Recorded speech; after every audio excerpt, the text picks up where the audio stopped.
Can everybody hear? No. Okay. Give her the mic. They're upset.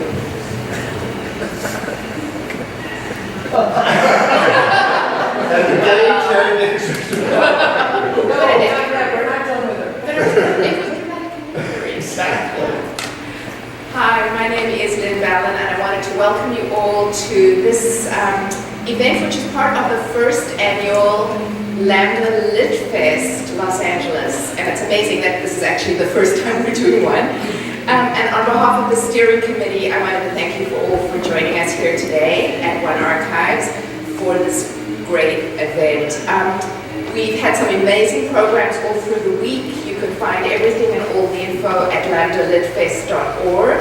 And all the official stuff I need to say is that the festival is a program of Lambda Literary. It's made possible by our sponsors, the LA Department of Cultural Affairs and the City of West Hollywood.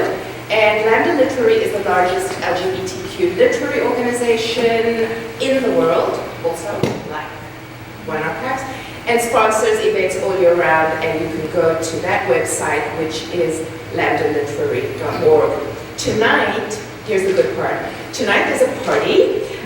You're all invited to the Lambda Lit Fest closing party. It's free and open, and it's at Akbar in Silver Lake, and it starts at 7 p.m. So I hope to see some of you there. And now I'll hand over to the wonderful Jim Van Buskirk.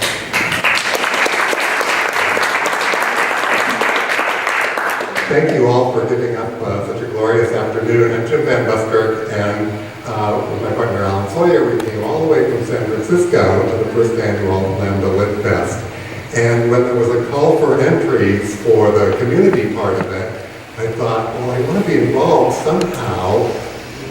What do I know about Los Angeles, and who do I know? And I thought of the honorees. I thought of Betty, I thought of Paul, I thought of Jeanne, and Mark. And I have a personal connection with all of them. Betty and I met, Betty and Terry and I met, we can't quite figure it out, very late 90s or very early 2000, and became dear, close friends, and I was just devastated when we lost Betty. And in fact, when Michael Lottback was calling for an anthology called My Diva, 65 gay men right about their divas, everybody was writing about opera singers and Madonna, and who did I write about? Dinners with the diminutive diva, all about Betty. And Paul I knew, of course, through his wonderful novels, and then the even more wonderful memoir. Jeanne and I were among the first fellows at the 2007 Lambda Literary Writers Workshop Retreat, which was an amazing experience, and out of that came her fabulous memoir chronicling her brilliant history. And Mark and I had a wonderful friendship too, and we were exactly the same age. His birthday was August 19th, 1952. Mine was August 29th, 1952. So we always communicated frequently, but always in August. And so it was devastating when, as I was preparing to send in his annual birthday greeting, to find out the horrible news. So I'm really delighted that we're here to honor these four important people. I want to thank again Joseph and Eric and Shirley for your wonderful hosting here, and Lynn and the Lambda Foundation for helping to get the word out, and of course our wonderful speakers, Terry DeCrescenzo, Nick Nolan, Michael Kearns, and Claudia Rodriguez. And so we're going to be going in alphabetical order by the name of the honoree. So, without further, and one more thing, I want to especially thank Terry for helping with some of the brainstorming, but especially, and you'll want to help me thank her, because she has arranged for a beautiful, lovely reception following the event. So we're going to be outside, and it's going to be very special, so absolutely join us. And now, please, let's welcome Terry DeCrescenzo.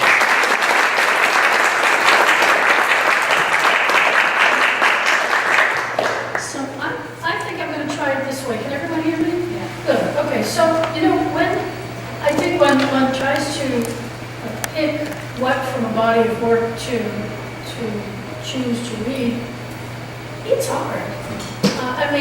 Most of my colleagues here at the table are far more experienced at this sort of thing than I am, so maybe it was less difficult for them. So what I decided to do was I selected 2 readings, thematically, I hope, to show how Betty went from that 17-year-old high school reporter, who just happens to be interviewing on the show, to that firebrand activist. Mike Cinderelli said he never saw anybody who was such a famous activist who drove a Cadillac and ate in Beverly Hills.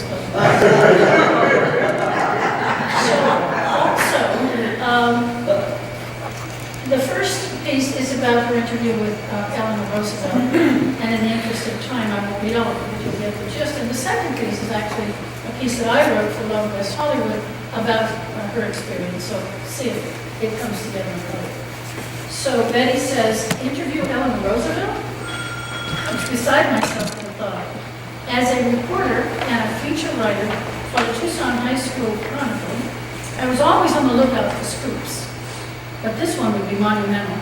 Just 1 year out of the White House after Franklin's death, Eleanor Roosevelt was a whirlwind of activity.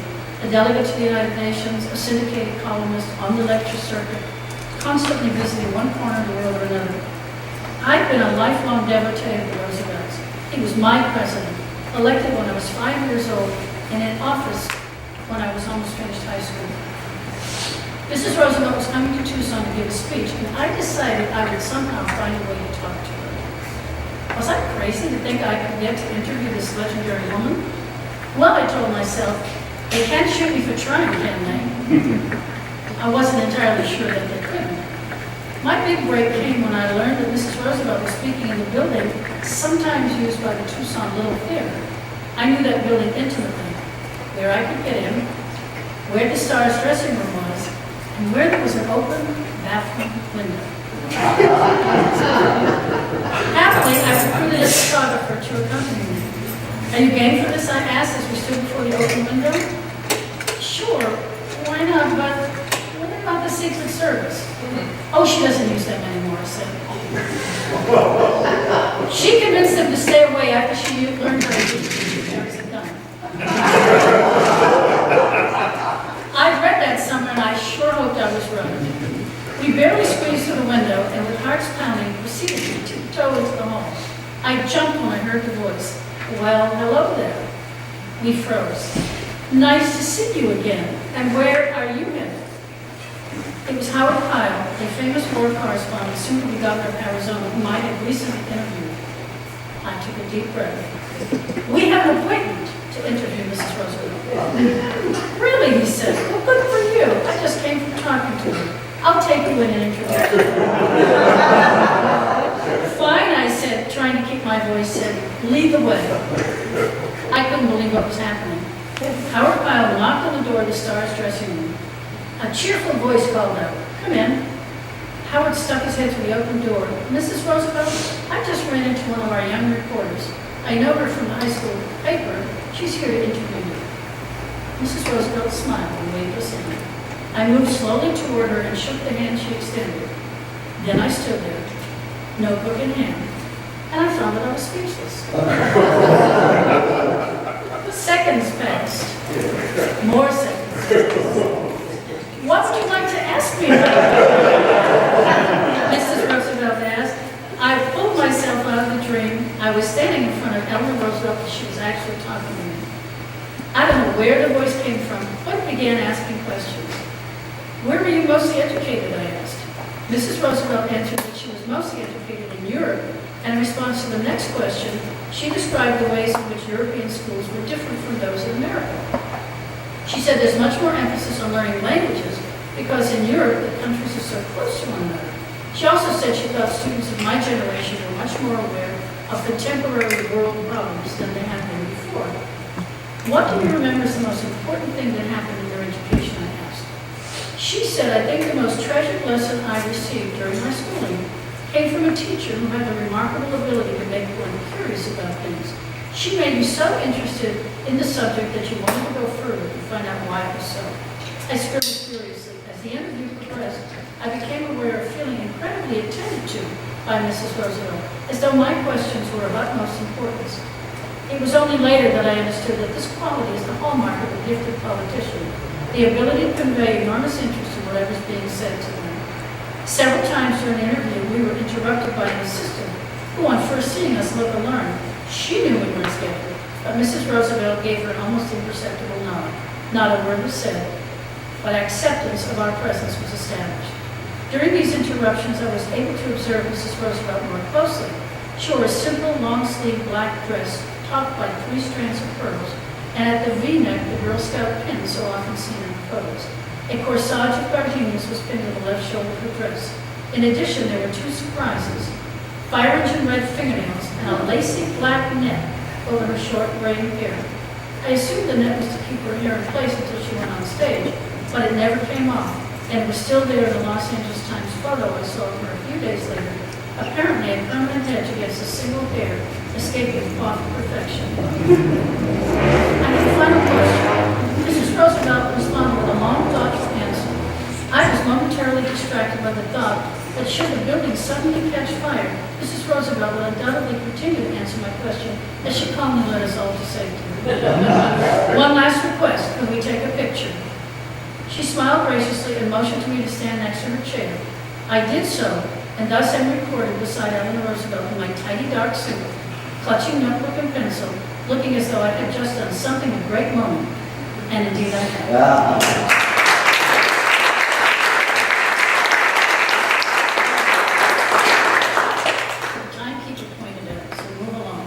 Okay. The questions are routine and predictable. This is by no means the first or even the 10th visit to a hospital for us since our cancer wars began in the spring of 1986. Mumbled rote responses to each question about age and general health and insurance followed one after another in a bureaucratic pas de trois, with me as the Greek chorus, commenting, correcting, clarifying answers. We've done this too many times over the years. As the question about marital status came up, Betty said, none of the above, I'm in a domestic partnership. The clerk, a young, dark-haired woman wearing a beige blouse and pants that matched her blank expression, responds that she'll just check single. Bad idea. No, Betty said tartly, you will not check the box marked single because I am not single. The clerk's reply was polite, but encouraged no discussion. I understand, she said, I understand, but we don't have a box that says domestic partner, and you're not legally married, so the easiest thing to do is just check the box that says single. So we just go ahead and get you admitted for your procedure. Yeah, when she was doing that easier thing, I was reminded of that Senior Wench's comedy routine on that Ed Sullivan show, you know, where the imaginary characters converse about a problem and always end with the same line, he's easy for you, he's difficult for me. So predictably, Betty reacts with exactly those words. Easier for whom, she said. Now speaking in a low, deadly tone, Betty delivered a brief lecture on the history of gay rights in America, followed by a synopsis of the same-sex marriage efforts of public interest law firms, both within and without the gay and lesbian community, and then got to the big finish. If you think for one instant that I will sign a document that describes me as single, you are mistaken, young man. That's not going to happen. Then, as if remembering she's ever, as described by Barney Frank, the conciliator, known for being reasonable, Betty seized upon a compromise. She said, I suggest you just leave that blank. Leave it blank or write in patient decline to state so we can go forward. The bureaucratic expression fades. The admission clerk's lower lip begins to tremble, and moisture gathers in the corners of her eyes. She turned the computer monitor around so it faces us. Ma'am, can you see the screen? It's locked. It's programmed. I can't go from one question to the next until each question is answered. Each question has to be answered. Please let me check the single box. Please. Which is where we are now at 9:45 in the morning in March 2001. Together 28 years, we are two ordinary people fighting a life-threatening illness with our long relationship invisible to this hospital. The admitting clerk is in semi-tears. I'm slumped in my chair, my head in my hands. Betty looks as if she's twice as tall as she is. Cross your legs legs, folded her arm, leaned back in the chair, and said, well, I guess you'll just have to send me someone on my way. Now the clerk was fully in tears. This issue is our Donnybrook. It's no longer a typical day as we do the paperwork for Betty to have a procedure, yet another in her by then nearly 15-year battle against an aggressive cancer that has threatened to devour her more than once since the initial grim diagnosis that gave her 2 years to live. The surprise this day is on us to learn that a hospital in the middle of West Hollywood, a facility once considered ground zero for patient care during the AIDS Holocaust, doesn't have a box marked domestic partnership. Honey, I said, we can work on this later. I agree with you. She agrees with you. Just, we need to get in today and we can deal with this next month.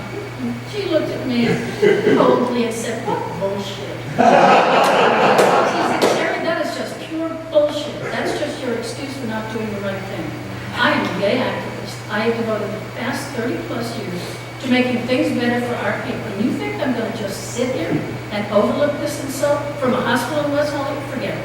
They'll find someone, the head of the hospital, will change the form, or I will not be treated today. I sighed. We waited. I'm going to skip through various and sundry things till we get to a hospital administrative hearing. At that point, a compromise was reached and a truce was declared. Betty would allow the married box to be checked this one time only. So she wouldn't go with single if she wasn't married. So the hospital would make amends to the LGBT community by changing its policies through the computer, though the computer programming would take a while. The deal struck. Cancer can now be defeated, and peace will once again reign in the land of West Hollywood. We complete the procedure. Betty undergoes her surgical treatment. And skipping now to Betty on the phone with Evan Wilson, and Evan telling her, don't trust them. So Betty wrote another letter, a long one, which ended with, I expect to hear from you about what is being done. Well, on June the 6th, 2001, Cedars Management sent an email saying they conducted due diligence and they intend to add the category of domestic partner. She cried. I put my hands on my head again, this time with immense pride. But in August 2003, once again, we are at Cedars-Sinai, once again battled by the cancer that has by now spread to her bones. This time the admission clerk, a different one, says to Betty, so what's your maiden name? We were both so startled, we were like, oh. The clerk said, I can't go any further with this. Okay, so obviously, on that summer day in 2003, we didn't know it then, but Betty had only 2 years to live. I point that out here to acknowledge we were both pretty beaten up and exhausted, still fighting but tired. And this time I got my Italian right. I said, just let her put her fucking thing she wants to put in the fucking file. Don't argue, we'll deal with it later. And she said, okay. September 2003, she writes yet another letter to Cedars. And the return letter from the admissions manager is 1 page long and used bullets to detail their actions. And now it is the domestic partners of marital status option is fully codified by them and eventually by the Office of Statewide Health and Planning Department regulations. Betty didn't live long enough to tackle her next project, which was she intended to work with the Joint Commission to have all hospitals in the United States to offer domestic partner choice among the marital status choices. And so it came to pass in the little village of West Hollywood that LGBT hospital patients will forever be allowed to proclaim the love that dared speak its name, thanks to a little but mighty advocate in the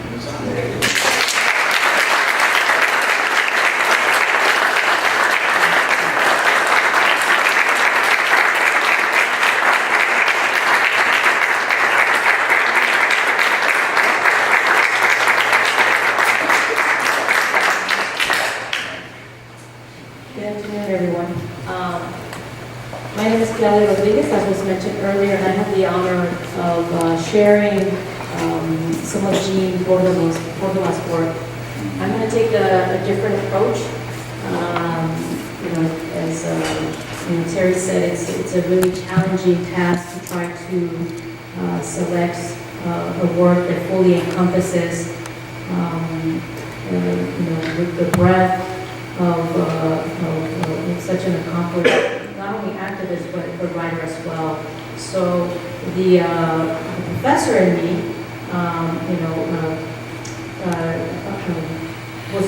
was vibing strong as I was working on this presentation. So I'm going to do more of a plática lecture for you all. I first met Jeanne and Lynn back in, what was it, 2009, I want to say, at the Gender Play lesbian culture exhibit at the Lex in the June Mazer. It was here?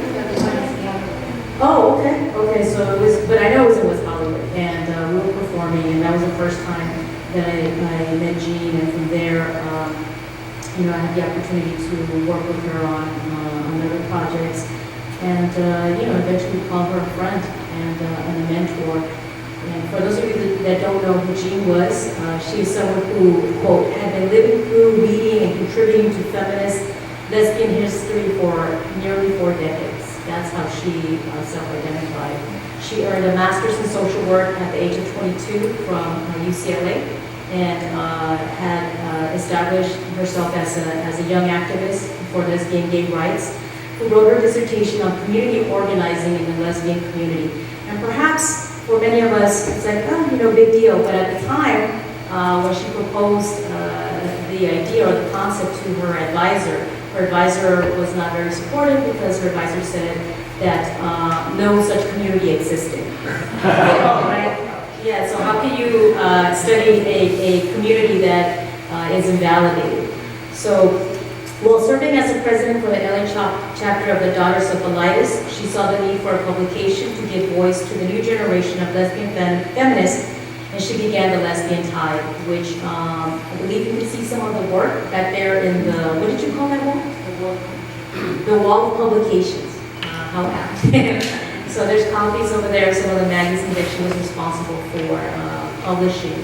And the Lesbian Tide became one of the a national news magazine and the voice of a generation of lesbians.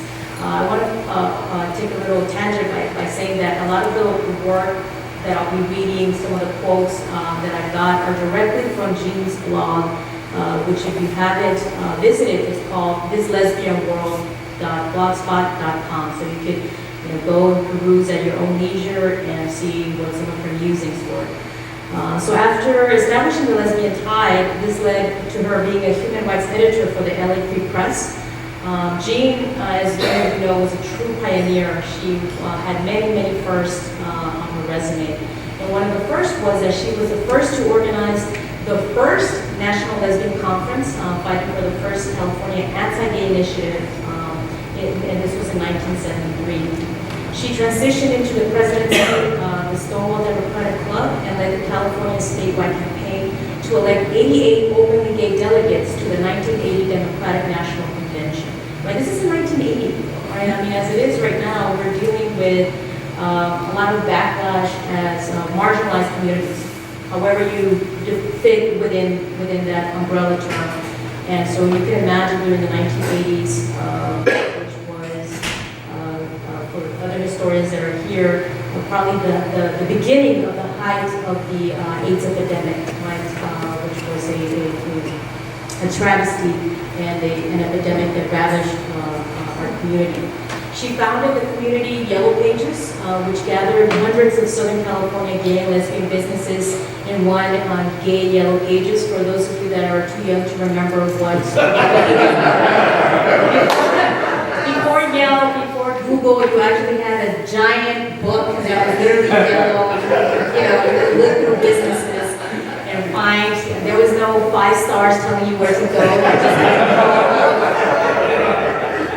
So obviously, being LGBT, as we see right now, there's a lot of corporations that are fighting for their right to discriminate against us. So part of the LA gay community, the Yellow Pages was to make it easier for members of the LGBT community to receive anything from dry cleaning services to cakes to dental and medical services without being discriminated for being who they were. So it was a significant venture that she took on. And she gathered hundreds of Southern California gay and lesbian businesses, as I said, in the Gay Yellow Pages. Her concept harnessed the financial self-identification of the LGBT community and contributed her tradition of organizing to enhance political clout. So she was a mighty political economic machine, as you can see here. It wasn't just about necessarily identity politics and being seen, but it was also about harnessing the power of the LGBT community in multiple ways, in politics and economics. She's the author of 3 books. Most recently, the title, When We Were Outlaws, which is a memoir that centers around the story of the struggles that Jeanne and other lesbian feminists had with the LA Gay Community Service Center, which I believe now is the Gay and Lesbian Center, correct? Oh, the grandfather or grandmother of what we now know as the center. And there was a struggle to include and incorporate lesbians into all levels of the leadership and services of the center. So, in other words, she was struggling and fighting against misogyny that existed in the LGBT community. It was fundamentally a struggle between feminism and gay male liberation. So coming to terms with the contradictions inherent in the 2 movements, one a movement for sexual freedom, the other about replacing male order of hierarchical relationships and creating equalitarian structures of shared power. So this was before intersectionality, before we understood the concept that Kimberly Crenshaw dubbed intersectionality, which is understanding and having an awareness of how the multiple power structures or hierarchies that we have in our society affect us as individuals. You know, some of our identities are more salient depending on what the context is. So Jeanne said, quote, "Dyke stood on thin ice, I realized, in both the gay men's and women's movements, trying to negotiate power with no leverage. The women's movement thought the lesbian nation was part of the gay movement, and the gay male leaders sought to palm Dykes off onto the women's movement."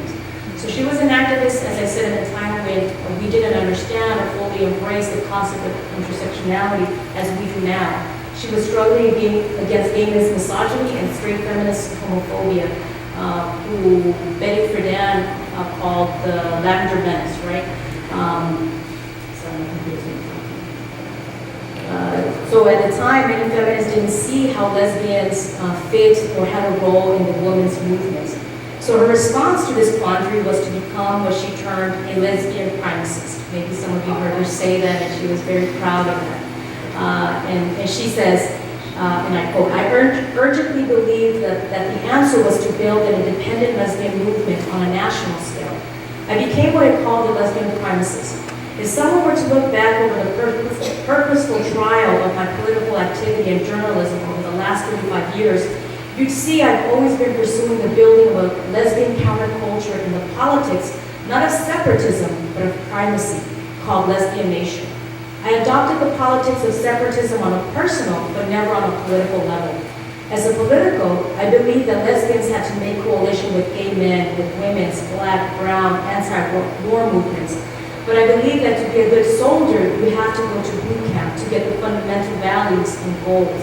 So it wasn't necessarily that she was a separatist, but she did believe that in order to become a lesbian primacist, you first had to be a separatist. That's what she considered boot camp.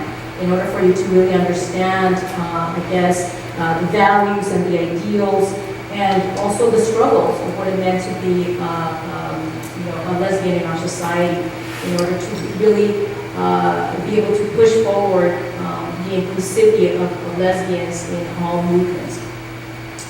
And interwoven through her memoir were Jeanne's views on non-monogamy. She believed that non-monogamy, or as many of us maybe now considered polyamory, was the most natural state for lesbians.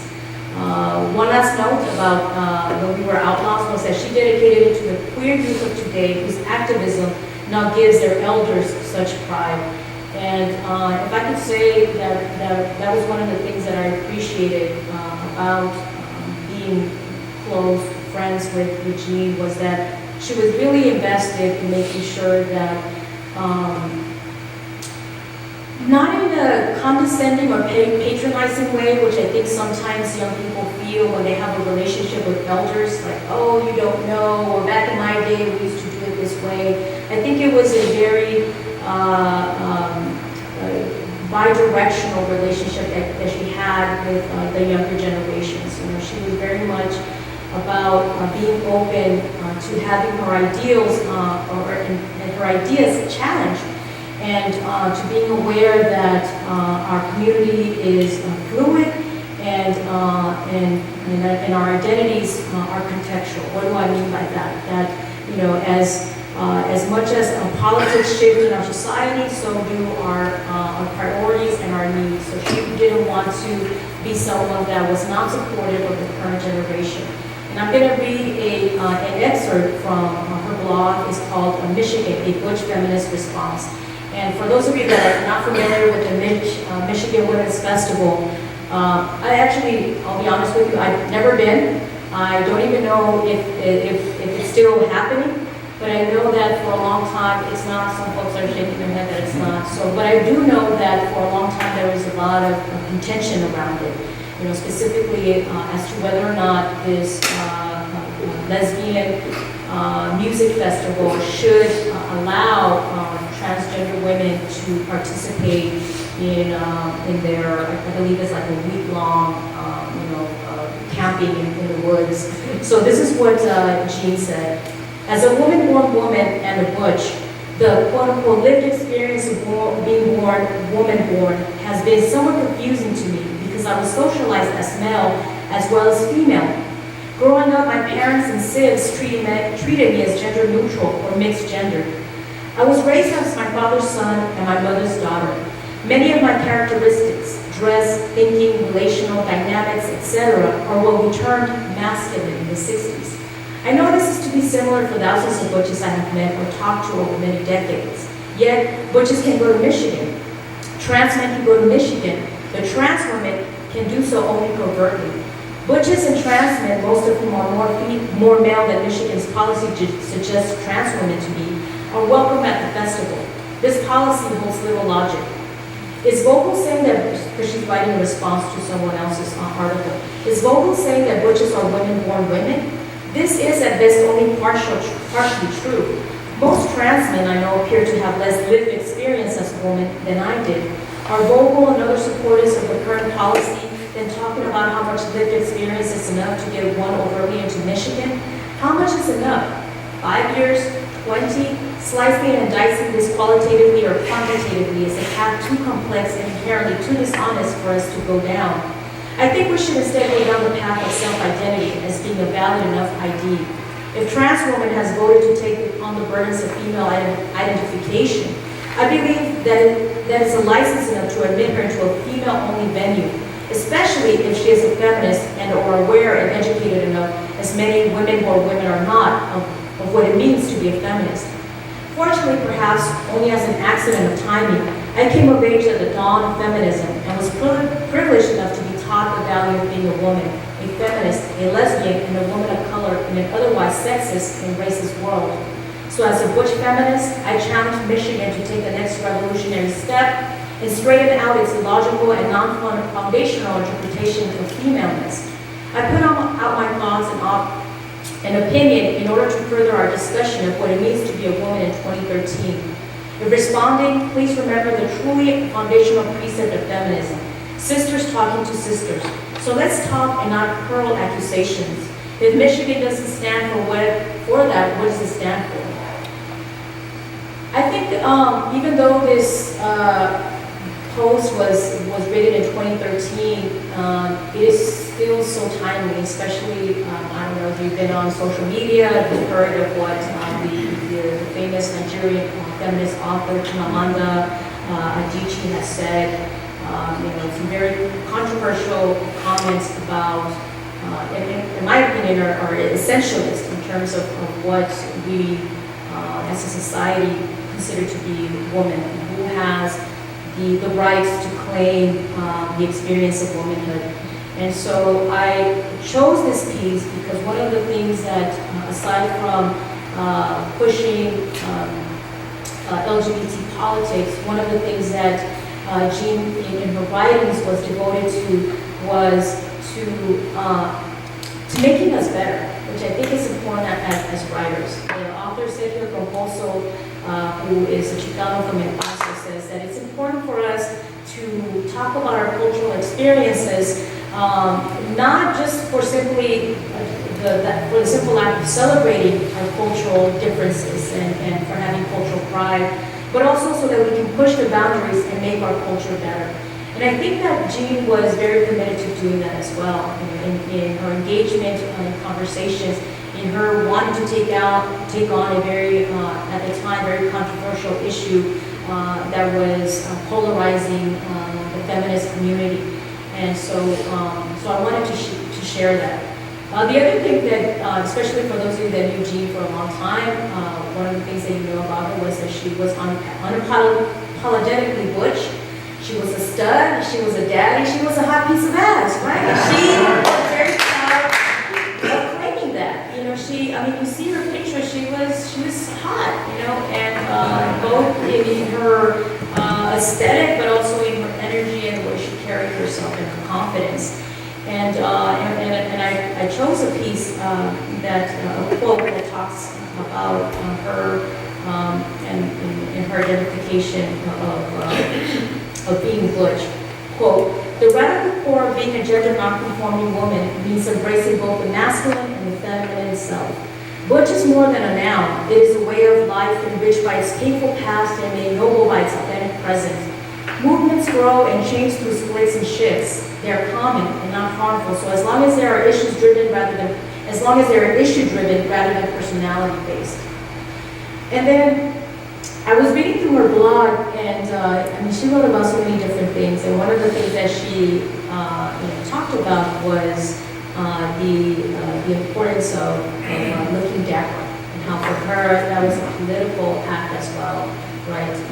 I think that she really embraced the lesbian, the feminist, I should say, quote that the personal is political, and for her even the way that she decided to dress herself was a political statement. So she says, quote, "As a teenager, I hated being dragged to Macy's by my mother. Every trip meant a new impression by girl things called bras, stockings, slips, shoes that pinch, and other harnesses for parts of my body that used to be free. I could not figure out how to get into that bra thing, and was sure my mother had it wrong. It had to be a new sort of football jockstrap." When my teenage voice didn't count, I was forced to endure 5 years of daily gender oppression.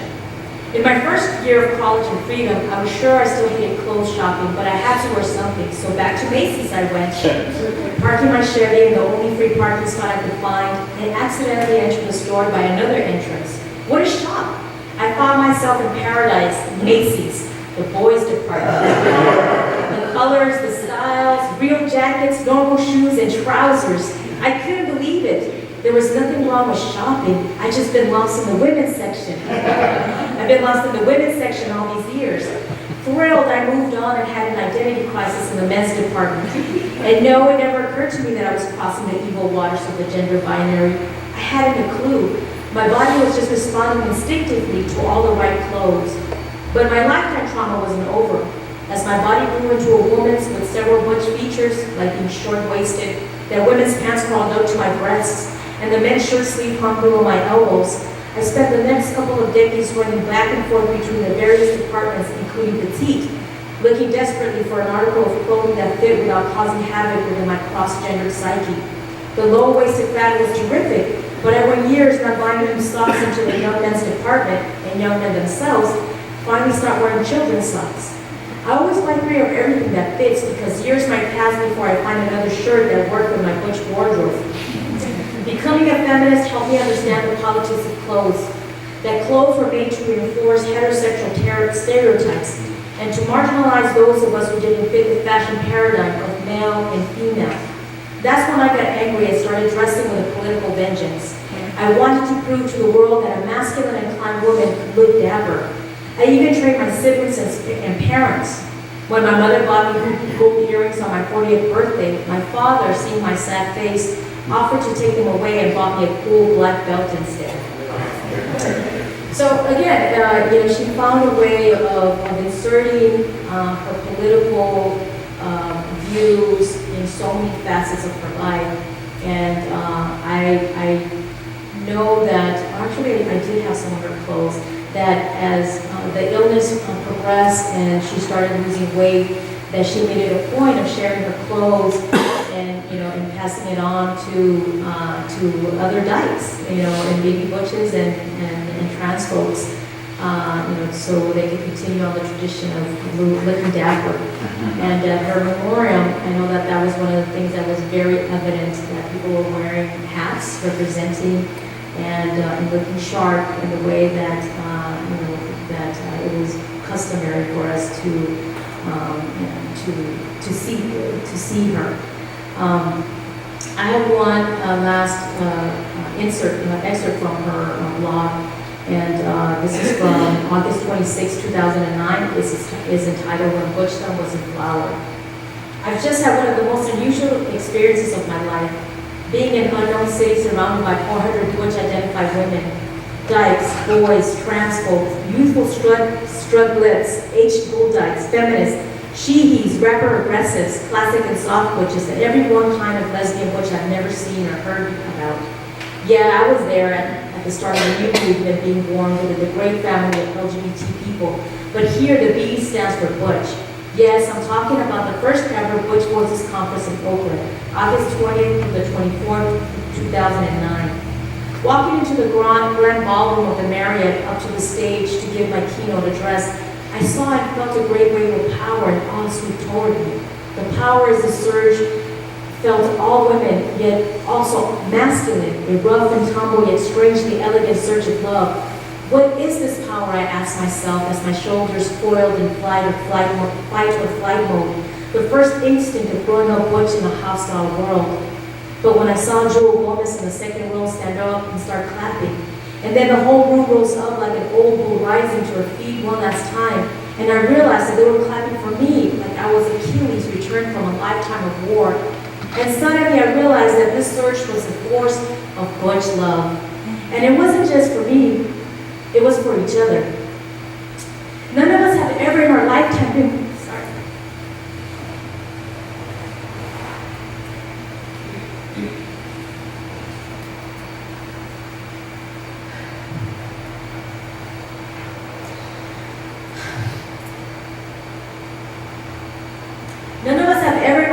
with a great crowd of our own kind, and there was awe, amazement, and wait.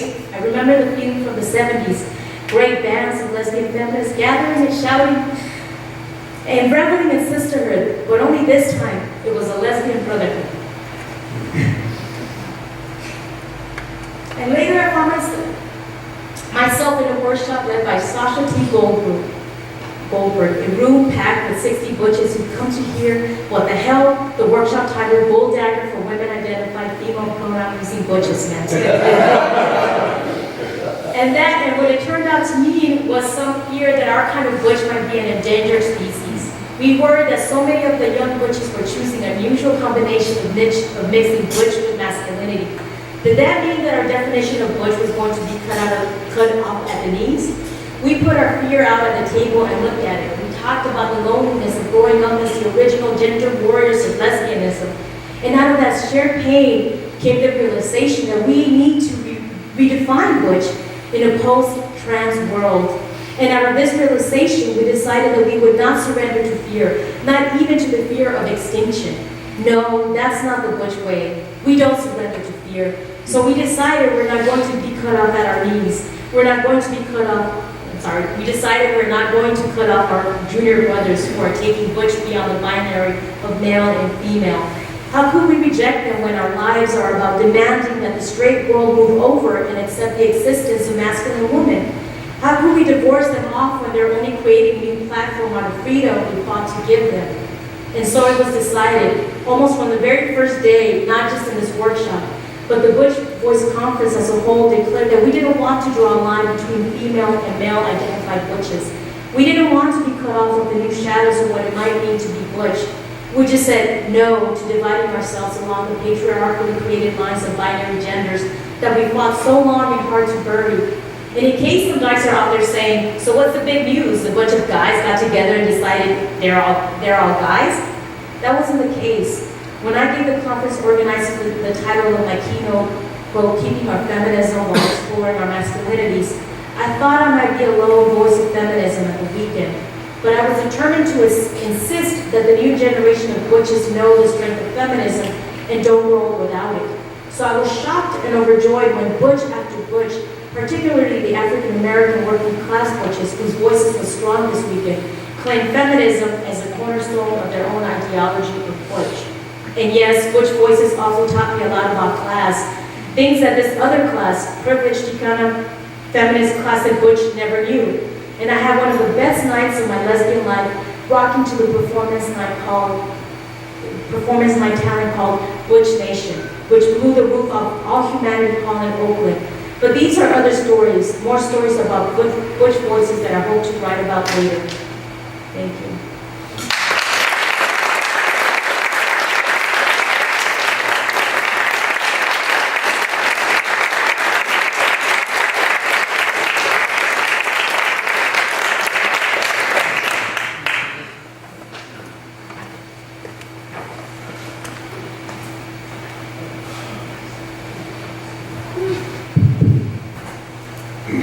Wow, hard to follow up after that. Paul Monette, born October of 1945, or St. Paul, as I think of him, was my inspiration for becoming an author. I'm Nick Nolan, but unlike the other notable speakers here, I didn't have the honor of knowing the hero they are venerating. And rest assured that Paul's widower, Dr. Winston Wilde, was asked to speak today, but he's in Spain. So I guess the good Lambda literary folks, thank you, Jim Van Buskirk, looked around for another author with an alliterative name, and here I am. Feeling a little like Miley Cyrus, honoring Maria Callas.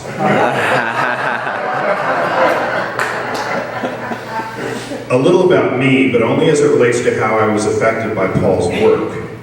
My Catholic parents were members of the John Birch Society, and as an 11-year-old, I stood on street corners passing out flyers that said, "Keep us out of the United Nations," because I was doing my part as a good little boy to further Joseph McCarthy's magnificent dream of keeping the United States free from communism and racial integration. But after my hormones surged at age 12, causing my sexual and emotional attraction to men to be irrefutable, I turned to the Holy Catholic Church for guidance, for reassurance, and for a way to get fixed. One priest in the confessional advised me to practice custody of the eyes, while another, several years later, took me to dinner at the carriage trade. And I can see that some people remember that. To ply me with cocktails and flattery, which, by the way, I'm still highly susceptible to. I was just out of my teens in 1981 when my boyfriend Kenny, at the time a comely waiter at Marie Callender's, convinced me to find an apartment so we could spend more time together. Then a week after, I'd slaughtered my savings to cough up a security deposit and schlepped my meager belongings up the stairs of a 4-story mid-Wilshire walk-up. Kenny broke up with me with this: "In the gay world, there are no long-term relationships, and the sooner you accept this, the happier you'll be." This proclamation began rusting my raw psyche just as the insidious tendrils of AIDS, or gay cancer as they called it back then, began curling themselves over our brotherhood. So I found myself alone, depressed, and very, very, very frightened.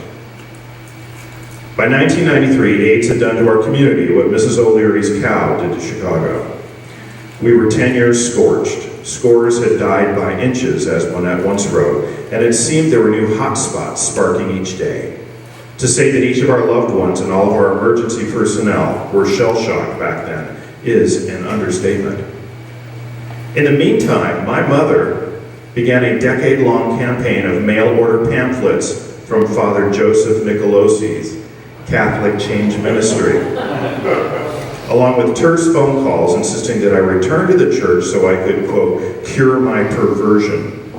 She even told me that after running into Mrs. So-and-so at the market, who'd asked what I'd been up to lately, Mom reached the conclusion that, quote, it might have been better if I'd died of AIDS. This, after my father told me I, quote, wouldn't need AIDS to finish me off because I'll kill you unless I stayed in the closet. Fueled by high-octane anger formulated with leaden grief, I decided to make a difference. At 26, I went back to college and moved in with a beautiful, intelligent, and very funny man who would become my husband. That's Jay.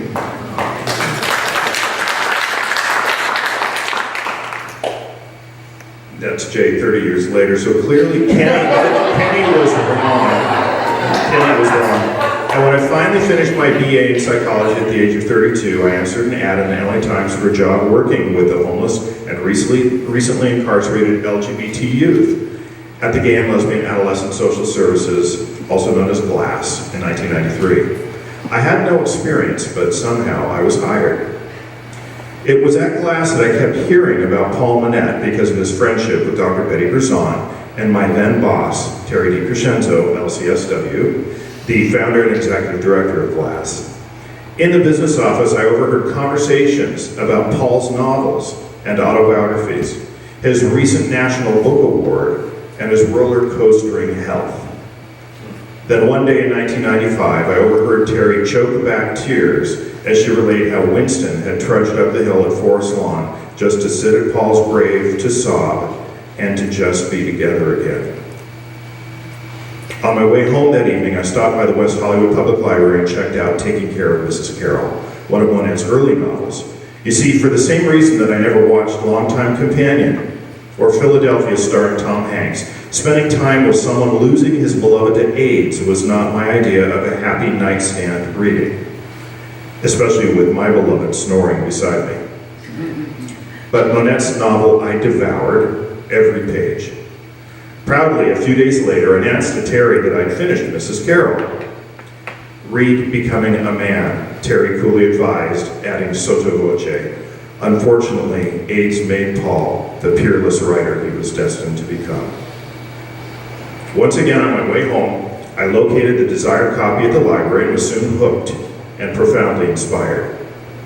After reading Becoming a Man, I bought and read every work of Monette's I could find. The Long Shot, Borrowed Time, Afterlife, and West of Yesterday, East of Summer, a collection of poems that I gave to Jay as a birthday gift one year.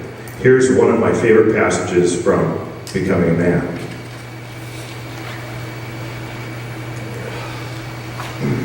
Everybody else had a childhood, for one thing, where they were coaxed and coached and taught all the shorthand. Or that's how it always seemed to me, eavesdropping my way through 25 years, filling in the stories of straight men's lives. First, they had their shining boyhood, which made them strong and psyched them up for the leap across the chasm to adolescence, where the real rites of manhood began. I grilled them about it whenever I could, slipped the casual question in while I did their Latin homework for them, sprawled on the lawn at Andover, reeling under the elms. And every year they leaped further ahead, leaving me in the dust with all my doors closed, and each with a new and better deadbolt. Until I was 25, I was the only man I knew who had no story at all. I'd long since accepted the fact that nothing had ever happened to me and nothing ever would. That's how the closet feels, once you've made your nest in it and learned to call it home. Self-pity becomes your oxygen. I speak for no one else here, if only because I don't want to saddle the women and men of my tribe with the lead weight of my self-hatred, the particular doorless room of my internal exile. Yet I've come to learn that all our stories add up to the same imprisonment, the self-delusion of uniqueness, the festering pretense that we are the same as they are, the gutting of all our passions, till we are a bunch of eunuchs, our own pleasures in enemy hands. Most of all, the ventriloquism, the learning how to pass for straight. Such obedient slaves we make with such very tidy rooms. 46 now and dying by inches, I finally see how our lives align at the core, if not in the sorry details.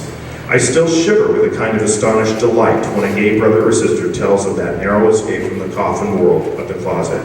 Yes, yes, yes, goes a voice in my head. It was just like that for me. When we laugh together, then dance in the giddy circle of freedom, we are children for real at last, because we have finally grown up.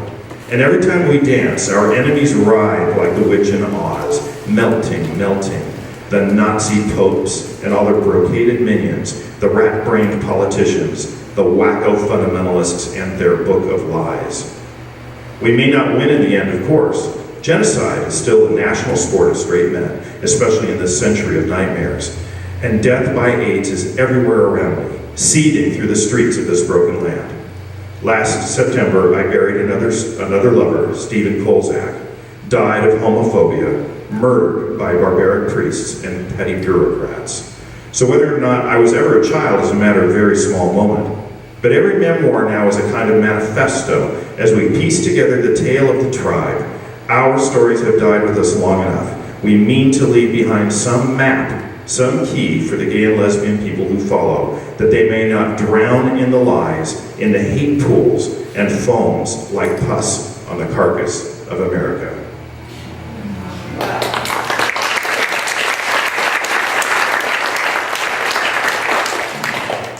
Paul Monette's literary works captivated me, inspired me, and motivated in a way nothing had before. So like some awestruck Dust Bowl orphan watching a newsreel about Babe Ruth, I told myself, I'm going to do that. So in 1998, I began the 7-year journey of writing Strings Attached, about a gay teen from the wrong side of the tracks, who overcomes his social status and society's homophobia and everything else that's stacked against him to live life on his own terms. The novel's sequel, Double Bound, is a May-December gay love story and takes place in Brazil and is set against the backdrop of church corruption. And Black as Snow features a bisexual, reluctant messiah who's being hunted as a heretic by Christian militants. Finally, White as Sleep features Double Bound's familiar May-December couple who's now dealing with one character's life-threatening disease, only to discover that the couple has danced this tango before in a previous lifetime. Eternal gay love, bucking society's norms, celebrating light against the shadows, rejecting repressive religion, fighting like hell for one's health and one's freedoms. Yes, Paul Monette has influenced my work. But my writing is fluff compared to Paul's. Like I said, Miley Cyrus fawning over Maria Callas. To illustrate his incomparable style, here's a passage from Last Watch of the Night, Monette's collection of essays, too personal and otherwise, which contained the essay, My Priests. And yet it gives me scant comfort these days to see how the church flails more and more erratically to pretend its history never happened. For history is its collaborator down the centuries, somehow never connecting the dots between the blood-soaked past and the outrages of the present. The Inquisition's reign of terror in Europe, burning at the stake anyone who stood up to their hypocrisy, indeed anyone who looked at them funny. The systemic wiping out of the pagan texts after Constantine converted to Christianity in 313. You must destroy the documents if you mean to rewrite history, leaving your own version of events as the only truth. Or take the lunatic presumptions of the syllabus of errors, Pope Pius IX's catalog of heresies issued in 1864, a veritable paean to ignorance, condemning religious liberty, all liberty for that matter, against science, against progress, against the separation of church and state. Sound familiar, anyone? Establishing control over all literature, over public education. And how does this history report all this? On bended knee, of course, because it won't do to be condemning religion. After all, the Vatican means well, doesn't it? No, it doesn't. Centuries of oppression have been papered over with quaintness, with a picturesque sentimentality as prettily inoffensive as a line of girls in First Communion whites. I'm glad I lived long enough to see a pop star rip up the Pope's picture on national television, even if it has meant enduring the prissy backlash. Either you speak nicely about this holy man or you button your lip. In just this way, the eyes of history averted their gaze from the collaboration of Pius XII and the Nazis. A real piece of work, old number 12, who wouldn't intervene even so far as to tell his Polish cardinals to dampen the enthusiasm of the good Catholics running the camps and the ovens. And this at a time when the war was virtually over, the Allied victory assured. You just wash your hands of the final wave of victims. And anyway, how many tears does a pope really need to shed over the settling of that ancient score, those Jews who killed our Lord?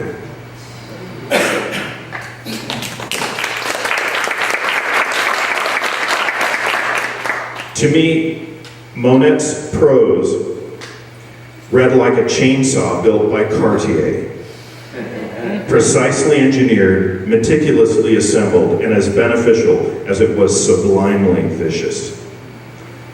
But just as Paul's words made me think, this man comprehends my soul, he celebrates my passions, and he elucidates my rage, it occurred to me that he died right under my nose. You see, I didn't read Monette's works until just after he passed away at the age of 49. And after realizing that Paul had been at many of those class fundraisers where I'd been working, and I'd most likely had the opportunity to strike up a conversation with him, had I only known better, I was filled with deep, deep regret. I'd like to end here with an excerpt from Becoming a Man. See if it wrecks you as much as it always does me. But first, thank you, Jim Van Buskirk, Lynn Ballin, and the Lambda Literary Foundation for providing me with the opportunity to open my heart about Paul Monette's work. And thank you, Terry, for hiring me and changing the course of my life. This has been quite a ride. Myself, I don't even remember school beginning. Suddenly, the very last thing on my mind. Making it work with Roger, seeing the world together, that's what life would be about from here on. Not being alone. It all seemed so inevitable in hindsight, meeting the one person who would make those 25 years of pain bearable at last. Because if the slightest thing had happened any differently in my checkered life, I wouldn't have been there to meet Roger that Sunday night on Revere Street. That much fate I believe in. The torturous journey that brings you to love. All the twists and near misses. Somehow it's all had a purpose once you're finally real. I only wish my ghosts were happier today after 17 years of real life.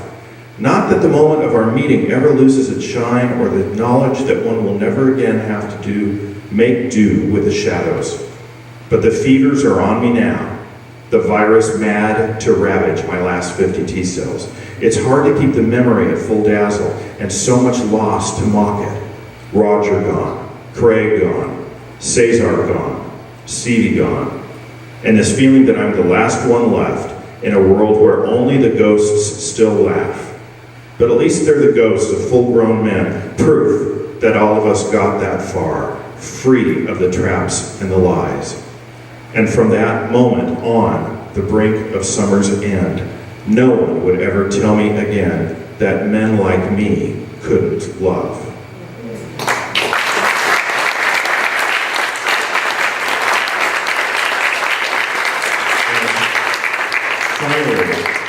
Thank you, dear Jay, for proving that no one, not Kenny, not my homophobic parents, and not even the self-serving bullies presently overrunning Washington, D.C., would ever tell me again that I couldn't or shouldn't love.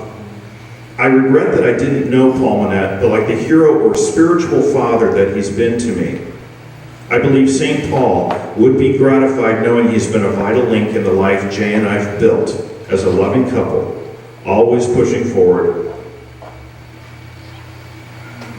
and forever on the brink of a summer that's just beginning.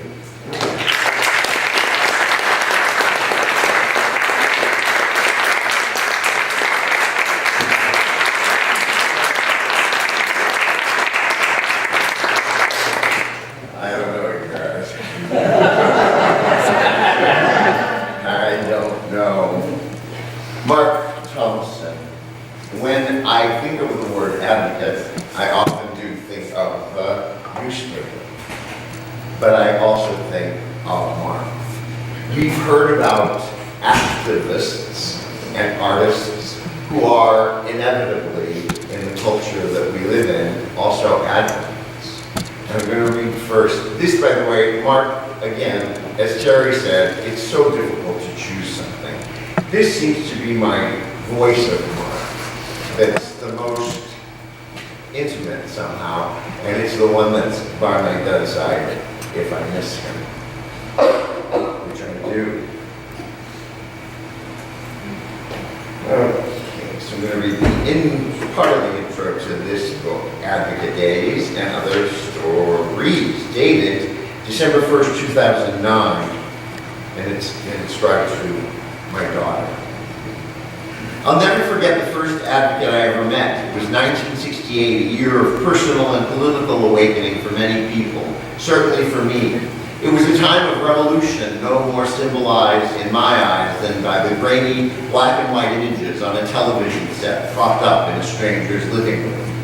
It was August, and the shockingly violent clashes between protesters and police at the Democratic National Convention in Chicago was a furious thing that either brought people together or pulled them apart. Luckily, it would create a bond with my host, a man I had just met that night for the first time, unlike any other in my life.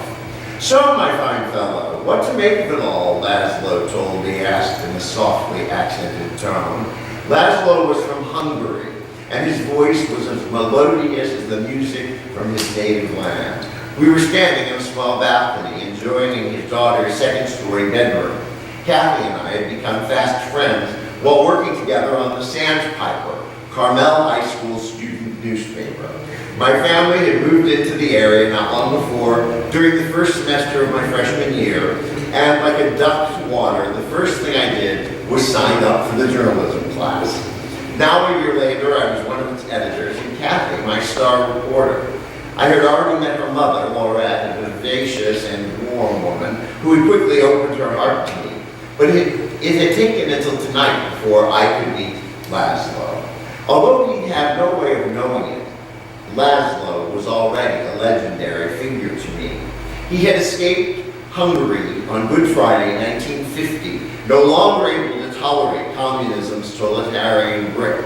A young, handsome architecture student, he said goodbye to his family and friends with no more than a few possessions stuffed in a knapsack. Bravely dashing across the border, he then traipsed hundreds of miles through Europe, not wanting to be caught without proper papers, but at one point he was detained and sent to a camp for illegal refugees, a human junkyard, he would later describe it. So we're going to jump a little here. He has a little chat with Laszlo about McGovern and what's going on politically. And then Laszlo takes Mark down a dramatic stairway. Laszlo was taking me to his inner sanctuary, a book-lined study where he did his work in his off hours, wrote poetry. Closing the door a bit to quell the noise, Laszlo motioned me to sit down on the weathered couch under a garden window. It took a moment or two of thumbing through the stacks, but finally he found the slim volume he was looking for and handed it to me.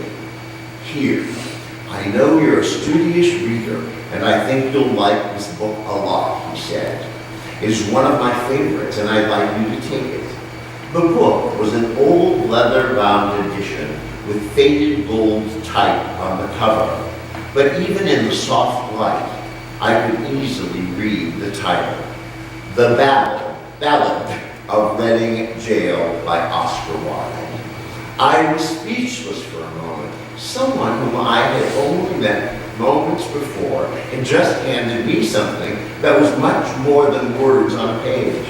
I looked up into his wise and impish eyes and could tell that he was seeing me, really, truly seeing me, a hidden self I felt I could never express to anyone. "Well now, my friend, open it up and read me a few words," Laszlo prompted. "I know every line by heart." I did as he asked, hearing a crackle of the aging spine as I opened the book right to the page where one of the most famous stanzas of the long poem appears. In a hushed voice, I read, "Yet each man kills the thing he loves. By each let this be heard. Some do it with a bitter look, some with a flattering word. The coward does it with a kiss, the brave man with a sword." "Oh, those words," Laszlo smiled approvingly. "You understand, don't you?" I faintly nodded, not really knowing what to say about them, although in the years to come, I certainly would. I thanked him for the loan of the book and muttered something about returning home before it got too late. Why, yes, of course, Laszlo said, reaching out to shake my hand. I hope we'll get to see you again soon and often. So I think that that setting of the stage of what Mark would do in many ways is such a moving testament to his life and certainly how it contributed to mine. In 1985, I was acting, and this was right at the beginning of the play. And, you know, I was delving into areas as an actor that I had never lived in. And along comes this editor of the arts section of the Advocate and asks me to write a piece. But of course, first, Mark, being the meticulous and neat and orderly human being that he was, had me come to his office to discuss the article and what it would entail and give me some advice. And I was, you know, I wasn't a kid, but I was a kid. In many ways, I was younger than I was chronologically. And he, even though he was younger than I was older under these circumstances. He certainly was the guide and the mentor. What he had me do was interview several writers who were writing about the play, specifically Rebecca Ranson, who lived in Atlanta, and Robert Chesley, who lived in San Francisco. And those two writers would affect the rest of my career to this very instant. Especially probably Chesley and the loving artistic love affair that I had with him based on Mark's being the matchmaker. I think Mark knew something was at play there. Whether he knew it, how it would unfold, I'm not sure, but I went on to direct many of Chesley's pieces, including the world premiere of Jerker, which, you know, put both of us somewhere on some map. Thanks to Mark. Thanks to Mark is what I'm trying to say. Mark, in this book there's some juicy stuff and some sort of dishy stuff and some sad stuff and all the stuff that made Mark Mark. I was, you know, going over these things, so many things just sort of struck me and began to tell their own story in picking and choosing what I was going to read today, what he wrote. So I'm going to read a little bit about the Advocate and how it was morphing during the time that he became involved in it. I mean, he was involved in it from the 70s, so just a little bit and then a little scoop. Like me, the Advocate had grown up with it. No longer a scrawny youth, the newspaper was nicely filled out and more than a little cocksure. Its front cover tantalized readers with promises of sex and scandal. Hardly an original come-on, but as tired and true in the American press as William Randolph Hearst himself. I dug deep in my pocket for all the quarters it would take to extract a copy. Plugging them in one after another, I breathlessly waited a moment after the last hollow clink before tugging on the handle. But nothing happened.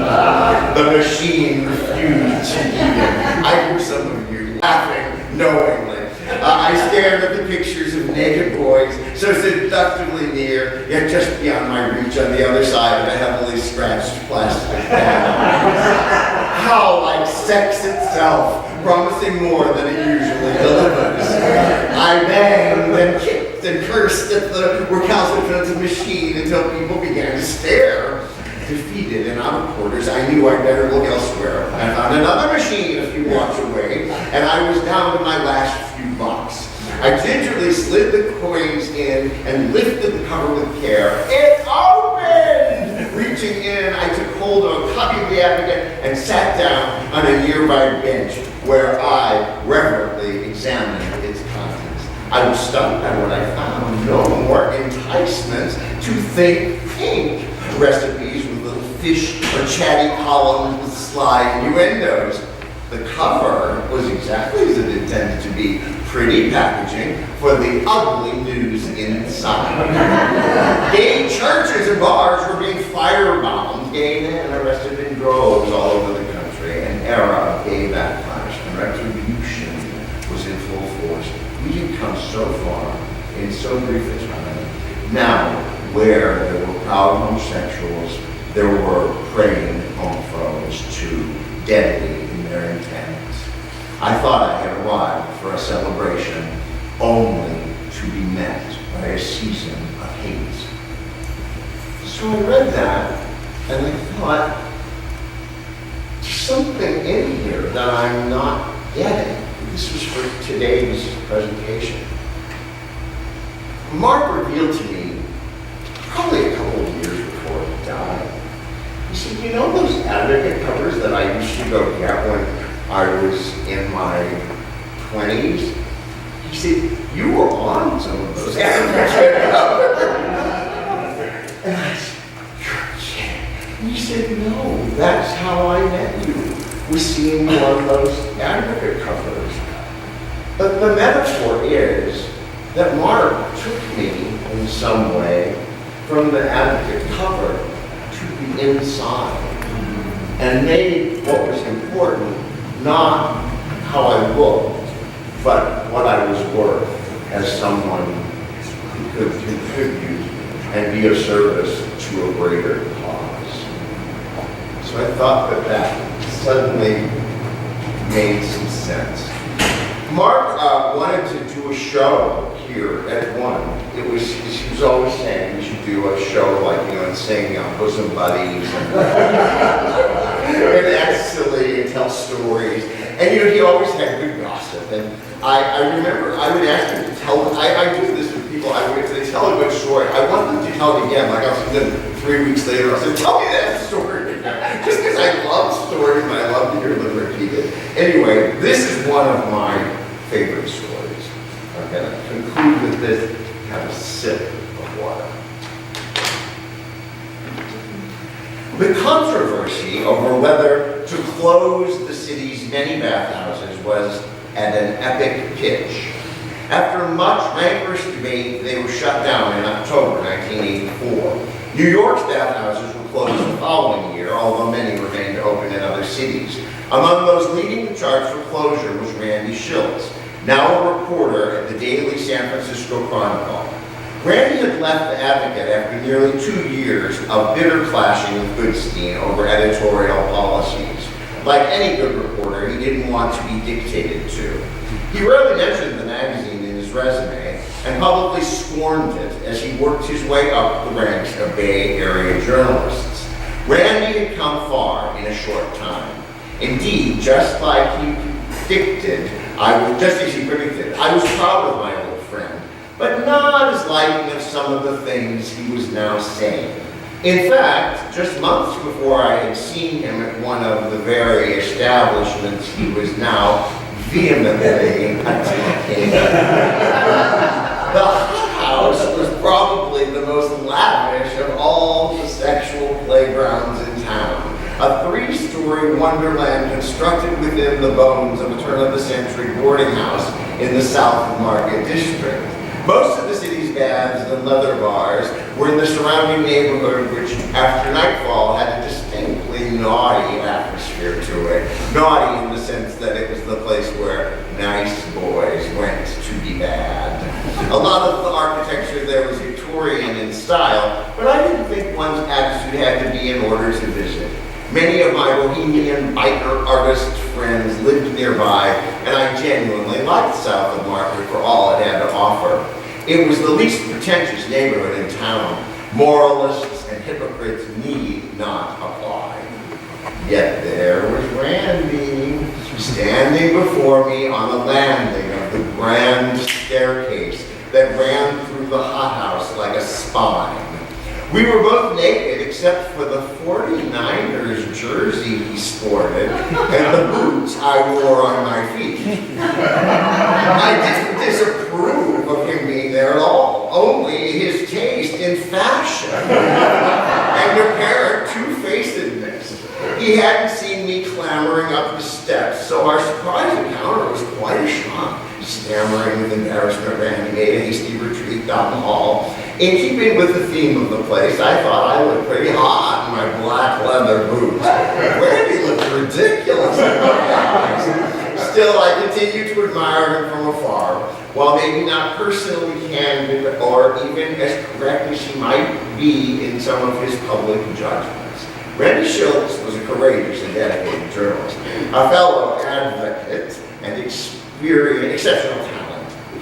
I saw Randy for the last time many years later at the Los Angeles premiere of the movie that televised producer Aaron Spelling made an account of the early days of the AIDS crisis, and the band played on. The book was a triumph on every level and did much to raise awareness about a growing calamity that was virtually ignored by the Reagan administration. It was a crisp evening in 1993. A crowd that had just seen the movie at the Academy of Motion Picture Arts and Sciences Theater on Wilshire Boulevard surrounded Randy. An empty lot near the Academy had been converted into an open-air reception room, and cordoned-off area was densely packed. But finally, the audience drifted away, and I could approach Randy with my own congratulations. I nearly gasped when I saw him up close after nearly a decade. Shriveled and weak, Randy was propped up in a large throne-like chair. About the only things I recognized were his bright eyes and familiar smile. We shook hands like the old friends we were. It seemed like an eternity since we'd shared our hopes and dreams on a San Francisco hilltop at the end of a glorious day. And now, the sun was setting again, and that moment was only yesterday. He would be dead himself in another 5 months. Another decade passed before I had the opportunity to pay my final respects to Randy in a much more private way. I was visiting friends in Guerneville, a small town on the banks of the Russian River in Northern California. It was a fading resort area before gay folk started moving there in the early 70s and made it popular again. Randy had bought a little place there too, and it was buried in the quaint cemetery tucked away in the hills above the village. I asked my friends to take me there, and together we paced through rows of grave sites, many of them dating back to the region's original founders a century ago, until at last we came to Randy's.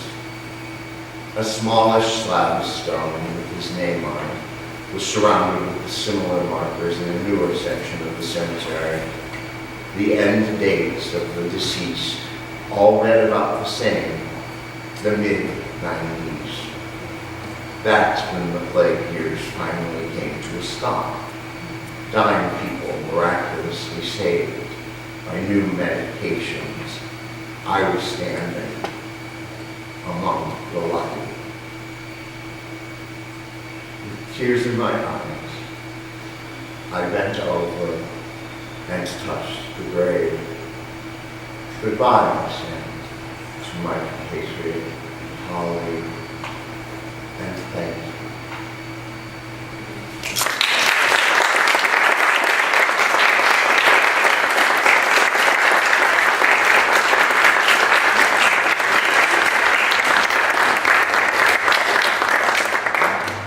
Wow.